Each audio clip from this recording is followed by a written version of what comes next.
and get a digital mindset happening in your enterprise. You want to attract millennials? It's not just about the gadgets, it's the way they think. They think digital. Marshall McLuhan was right in the 60s when he said, in the age of TV, the medium has become the message. The medium you use to communicate says as much about your ideas as the words you choose. So it is important to have the right technology happening for you. But it's not just about the tools. Technology is now the new rock and roll. People don't line up for an album anymore. They line up for an iPad. They sleep out all night for days in London to get one piece of kit. It's the new it's the new rock and roll. It's the new way to make social change happen. Technology. They think digitally, which means that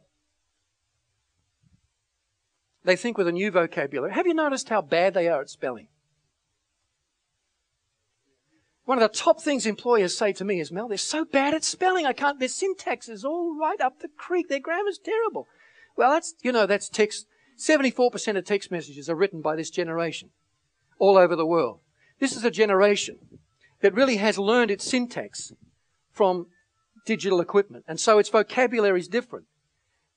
Many companies in the midst of that have a last century vocabulary and wonder why millennials don't get it. When Electrolux went to America for the first time some decades ago, it wanted to find a marketing campaign to help it. It's a Swedish company. To help it break into the American market. Now, they didn't have any American people in the marketing department in Sweden. They had some English speakers, but not Americans. So they came up with this slogan they thought would be a real winner with the Americans. If it sucks, it must be Electrolux.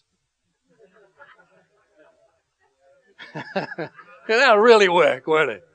They had to change it. It's not what your words do to the audience. It's what the audience does to your words that counts. It's what they're hearing that counts. And millennials do speak a different language. They think digitally, which means certain things. It means huge data doesn't mean huge space. They're not impressed by how much you know, because huge data can fit in an RFID grain of sand. It's not about how much you know. It's about how much you can innovate with what you know. That's what they respect. For them, screens are authority windows. Everything comes through a screen. If I'm standing here today and there's millennials here and my picture's on the screen, they're listening to the screen, not to me. And if I meet them afterwards, it's not quite as good as if they met the guy off the screen. Because for them, everything happens from a screen. Everything of authority comes through a screen. And for them, sharing information multiplies information. This is digital thinking. For us, our analog way of thinking says if you share it, you lose it. For them, it's if you share it, you multiply it.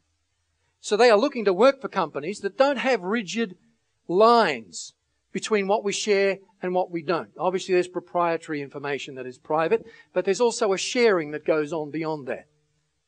If you want to attract millennials, obviously go green, because 18 to 25-year-olds, 90% of them want a green office. 70% want to have recycling bins, 47% water-saving devices, 52% standby devices on all electrical equipment, 71% to share printers in the office, 47% want solar panels on the site. Now, many of you have got that already. Well done. That's very attractive to millennials. Why? Because they will carry the load for an environmental disaster. If there's environmental disaster, it's their generation that's going to have to deal with it. We touched on this one before, encouraging eyeball time. I like teaching millennials how to data fast. I use Twitter a lot. You need to go on our Twitter site. It's all about leadership and social change. It's great. Just Mel Fletcher. Go look it up on Twitter. But I like to teach millennials there's a time to turn it all off. Have a data fasting period for a day. It's amazing how it'll get your sanity back on track for a little while. Training and recruitment. You know what? Get the millennials involved in recruiting millennials, because nobody does it better. Let them drive a social networking campaign that you use to recruit others. My daughter works for a radio station in the UK, and her job is social networking. She's 26, and she's the one driving the whole company's social networking enterprise because she understands it. She understands it better than I do. She understands it better than her employer. Give them training. Spend that time again in training. Don't back off training this generation just because they don't seem to want it. They do want it. They don't always know how to express it. Train them in things they don't know, like divergent thinking, because they're really good at convergence, getting to the answer quickly. Teach them more about that divergence we spoke about. Reflective thinking, taking time If you're constantly doing this, it's hard to be reflective.